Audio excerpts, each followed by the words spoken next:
आज मैं आपको जानकारी दूंगा, दो शत्रु ग्रह आपस में राशि परिवर्तन कर चुके हैं। जी हाँ, सूर्य नीच राशि में उनकी संक्रांति हो चुकी है और शुक्र के घर में हुई है, और शुक्र सूर्य के घर में है। इन दोनों का राशि परिवर्तन ये बहुत ही हानिकारक है। यानी पाकिस्तान इंडिया और इंडिया पाकिस्तान में, चाइना हिंदुस्तान में, हिंदुस्तान चाइना के अंदर, यानी दो दुश्मन ग्रह, ऐसे ही दो दुश्मन देश एक दूसरे के घरों में जाना। अब इसके मायने तो बहुत खराब हो सकते हैं। अगर मैं ज्यादा सटीक बताने की कोशिश करूंगा तो लोग बोलेंगे कोई डरा दिया है, लेकिन सावधानी मस्ट। तो आज मैं आपको बताऊंगा कि इस योग से राशि परिवर्तन जो योग हुआ है, दो दुश्मन ग्रहों का राशि परिवर्तन हुआ है, शुक्र और सूर्य का जो राशि परिवर्तन हुआ है, इसके गोचरीय इफेक्ट क्या है, हमारे राशियों पर इसका इफेक्ट क्या है, हमारी दशा महादशा पे क्या इफेक्ट है। तो ये ध्यान कर ले कि जिनकी शुक्र की महादशा चल रही है, सूर्य की अंतरदशा है, वो इसमें बहुत ज्यादा प्रभावित होंगे, और जिनकी सूर्य की महादशा चल रही है, उसमें शुक्र की अंतरदशा चल रही है, वो भी बहुत प्रभावित होंगे। और जो खास खास लग्न, जो चार अनर्थकारी लग्न हैं, जो चार अनर्थकारी राशियां हैं, पहले उनके बारे में बताऊंगा, और उसके बाद कौन कौन सी राशियों के लिए खल योग बनेगा वो बताऊंगा, और उसके बाद कौन कौन सी राशियों के लिए दैन्य योग या दरिद्र योग बनेगा वो भी बताऊंगा, और किस किस को इसके दुष्परिणाम और क्या उपाय करने ये सब बताऊंगा। लेकिन उससे पहले आपसे निवेदन भी करूंगा, मेरा YouTube channel doctor H S Rawat, आप इसको सब्सक्राइब करें, नोटिफिकेशन बेल को दबाएं, वीडियो को शेयर करें और वीडियो को लाइक भी करें। जैसे आज तक आपने अथा प्यार दिया। इरेगुलरिटी हुई है थोड़ी सी, स्वास्थ्य ठीक ना होने के कारण। चलिए शुरुआत करते हैं। सबसे पहले मीन राशि से शुरुआत करेंगे। मीन राशि के ऊपर पंचम भाव रोग स्थान का है। रोग स्थान का स्वामी मृत्यु स्थान में है सूर्य, और मृत्यु स्थान का स्वामी रोग स्थान में है। मीन राशि पर इसका बीमारी से रिलेटेड बहुत ज्यादा तकलीफ, और जो अपनी उम्र के अंतिम पड़ाव पर उनको बहुत ज्यादा तकलीफ आने का योग बनता है। लेकिन लग्नेश यानी आपकी राशि का स्वामी जो बृहस्पति है, वो अपने घर में बैठा हुआ है पावरफुल होकर के, इसलिए इतनी चिंता की जरूरत नहीं है आपको। बीमारी बढ़ सकती है, आपकी हेल्थ इश्यूज थोड़े से बढ़ सकते हैं। अगली राशि है हमारे पास में, जिसमें के अभी पहले चार आपको अनर्थकारी राशियों की जानकारी दे देता हूं, जिससे कि आपको ये रहे कि कौन कौन सी राशियों पर इसका इफेक्ट है। अगली राशि हमारे पास मकर राशि है। मकर राशि में यहां पर मृत्यु स्थान का स्वामी दसम भाव में आता है, और दसम का स्वामी मृत्यु स्थान में चला आता है। तो ऐसी सिचुएशन के अंदर अगर देखा जाए तो मकर राशि के ऊपर भी इसका इफेक्ट रहेगा, क्योंकि अगर ये राशि मकर राशि वाले भी सावधानी बरतेंगे, यहाँ पर सूर्य और शुक्र के मंत्रों का जाप करते रहेंगे, तो काफी इंप्रूवमेंट आपको आएगा, काफी पॉजिटिविटी आएगी। क्योंकि मीन राशि के अंदर तो इसका इफेक्ट है ही पॉजिटिव, नेगेटिव इफेक्ट है। लेकिन मकर के अंदर क्या है, दसम के साथ मृत्यु स्थान का राशि परिवर्तन, मदर इन लॉ, कैरियर और जॉब पर इसका इफेक्ट है। यहां पर क्या है, ये अनर्थकारी योग तो है ही, साथ में ये दैन्य योग भी बनता है, दरिद्र योग भी बनता है। तो यहां पर आपकी जॉब जा सकती है, अचानक व्यापार में घाटा हो सकता है, और मदर इन लॉ की हेल्थ पर भी इसका बहुत बुरा इफेक्ट आ सकता है। तो यहां थोड़ा सा आपको ध्यान रखने की जरूरत होगी। अगली राशि है हमारे पास में कैरियर से रिलेटेड वृश्चिक राशि है। वृश्चिक राशि पर 12वें भाव का स्वामी है, दसम भाव में है, और दसम भाव का स्वामी 12वें भाव में।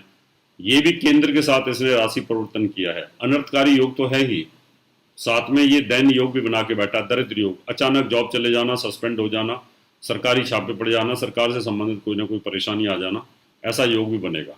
अब हम एक आपको ऐसा योग बताएंगे जो खल योग है, जिसमें धोखा, परेशानी, टेंशन, तनाव, भाई बंधु मित्रों से धोखा आता है। वह सिंह राशि स्वयं, सिंह राशि का स्वामी सूर्य है, और सूर्य यहाँ पर नीच होकर के बैठ गया तीसरे भाव में, और तीसरे भाव का स्वामी शुक्र शत्रु राशि के अंदर बैठ गया जाकर के। तो ये खल योग है। खल योग से तीसरे भाव से राशि परिवर्तन जब होता है तो खल योग बनता है। तो यहां पर ये जो चार अनर्थकारी योग हैं, इसमें बहुत सावधानी की जरूरत होगी। अब हम आगे कुछ और योगों की जानकारी आपको देते हैं, जिससे कि आप सावधानी बरत सकें। अगला योग है हमारे पास में वृष राशि के लिए। वृष राशि में मदर का स्वास्थ्य जो है वो रोग स्थान पर है, तो माँ का स्वास्थ्य जो है थोड़ा बढ़ सकता है, खराब हो सकता है। तो यहाँ पर थोड़ी सावधानी बरतने की जरूरत होगी, बहुत जरूरी है। तो ये जो राशियां हैं जिनका छठे, आठवें, 12वें और तीसरे भाव 6-8-12 के साथ जिनका राशि परिवर्तन है वहां पर दरिद्र योग आ गया है। तीसरे भाव के साथ जिनका राशि परिवर्तन वहां पर दैन्य योग आ गया है। अब हम सिलसिलेवार एक एक राशि की जानकारी देते हैं। मेष राशि के अंदर यहाँ प्यार में असफलता हो सकती है, जो लवर्स हैं उसमें दिक्कत हो सकती है, संतान के साथ तालमेल डिस्टर्ब हो सकता है, तो यहाँ थोड़ा सा आपको ध्यान रखना पड़ेगा, परेशानी यहाँ थोड़ी सी जरूर आएगी। मिथुन राशि की बात करें तो यहाँ पर तीसरे का स्वामी संतान भाव पर है, तो गर्भपात, गर्भ नष्ट होना, कलयुग के अंदर ये एक प्रॉब्लम्स आती है। और छोटे भाई बहनों के साथ आपकी संतान का तालमेल ना बैठना, तो ये भी थोड़ा सा एक ध्यान रखना पड़ेगा। यहाँ पर कर्क राशि के अंदर धन भाव का स्वामी नीच और धन भाव पर शुक्र नीच होकर के बैठा है, तो अनएक्सपेक्टेड अनप्लान्ड ऐसे खर्चे आपके हो जाएंगे। आप ऐसी जगह पैसा फंसा देंगे कि जहाँ पर प्रॉपर्टी में पैसा फंस गया और प्रॉपर्टी डीलर आपका पैसा ही नहीं दे रहा, तो वो भी एक थोड़ी सी नेगेटिव यहाँ पर प्रॉब्लम्स हो सकती है। कन्या राशि के अंदर दरिद्र योग बनेगा, पूर्ण दरिद्र योग बन रहा है। यहाँ पर खर्च का जो स्वामी है 12वें भाव का स्वामी धन भाव पर बैठा है, धन का सत्यानाश, और धन भाव का स्वामी खर्च के घर में बैठा है, ये भी धन का सत्यानाश। तो यहाँ पर पूर्ण दरिद्र योग जिसको बोला जाता है वो भी एक योग कन्या राशि वालों के लिए बहुत ही खतरनाक बन रहा है। तुला राशि के अंदर लाभ के साथ राशि परिवर्तन है, खींच खांच के थोड़ा सा हल्का फुल्का लाभ आपको आएगा, बहुत ज्यादा तो नहीं है। नीच का सूर्य हार्ट से संबंधित तकलीफ यहाँ पर देता है। अगली राशि हमारी धनु, भाग्यस्थान का स्वामी यहाँ पर लाभ स्थान पर है, लाभ का स्वामी भाग्यस्थान पर है। एक दूसरे का नुकसान कहीं ना कहीं करते हुए नजर आएंगे, ये भाग्य साथ नहीं देगा, नुकसान होगा, तकलीफ होगी, परेशानी होगी। और अगली राशि हमारे पास में कुंभ, जिसमें पत्नी स्थान का स्वामी नीच होकर के बैठा, पत्नी के माध्यम से कहीं ना कहीं भाग्य का नुकसान हो जाना, उनकी सेहत पर इफेक्ट आ जाना, या भाग्य का स्वामी पत्नी स्थान के घर में शत्रु राशि में बैठ जाना, ये भी एक नेगेटिव योग बनता है यहाँ पर। तो ये जो नकारात्मक योग यहाँ पर बन रहे हैं, इनको थोड़ा सा ध्यान में रखने की जरूरत होती है।